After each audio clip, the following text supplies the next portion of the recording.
One of the major contributions that Yonkers has made to the crime prevention strategies here at our Weed and Seed program and the rest of our community efforts is we've come up with a new concept called evidence-based targeting.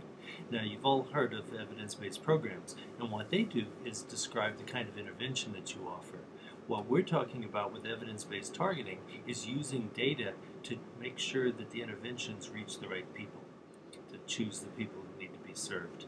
Now, the typical approach to juvenile crime prevention is you look at risk factors. And New York State has a list of over 50 risk factors, and they include everything from having a sibling who's already in a gang, to being poor, to being male. The surprising thing is that no one has been able to measure the relative significance or impact of different risk factors until now. What we were able to do was to create a process where we made unique IDs, and we're able to draw information from the juvenile justice system, from the school system, from the foster care system, from public welfare system, and then extract it without personally identifying information, cross-match it across systems, and calculate for the first time actual 1, 2, and 3 year arrest rates for different risk factors and combinations of risk factors.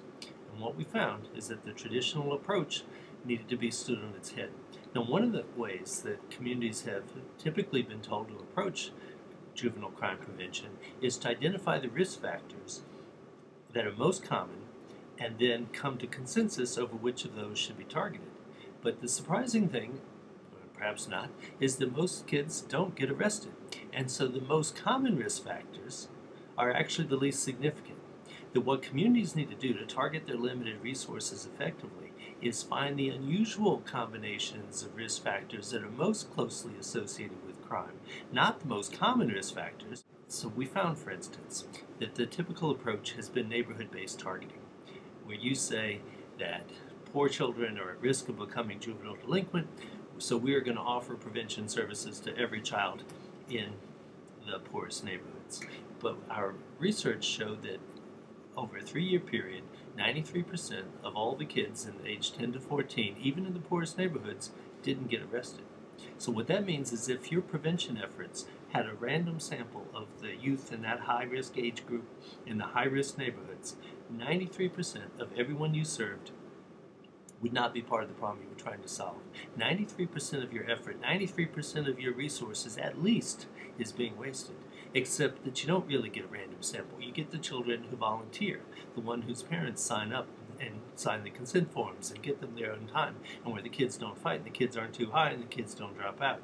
So that it's quite possible that you will have wonderful staff working their heart out, using just the right interventions, using adequate resources, working year after year to try to prevent juvenile crime, and you still have blood on the sidewalk. And the reason you do is that you're missing the kids who need it most.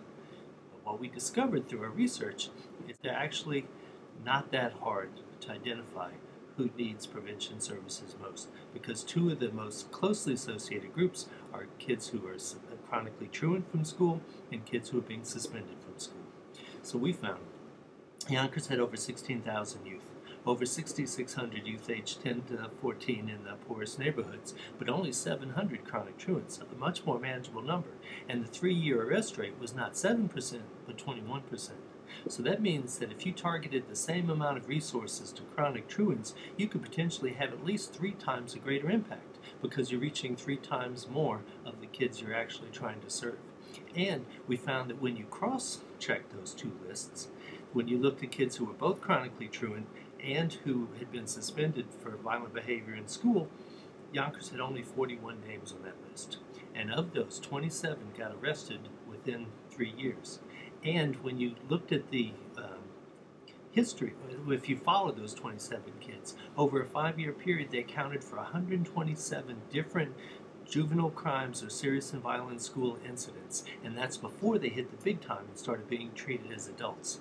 So we don't have enough resources to do all the prevention we'd like to do for 16,000 kids. We don't have all the resources even for 6,600 kids. But by God, every community in America could at least serve those 40 kids who were most clearly identified as being the highest risk.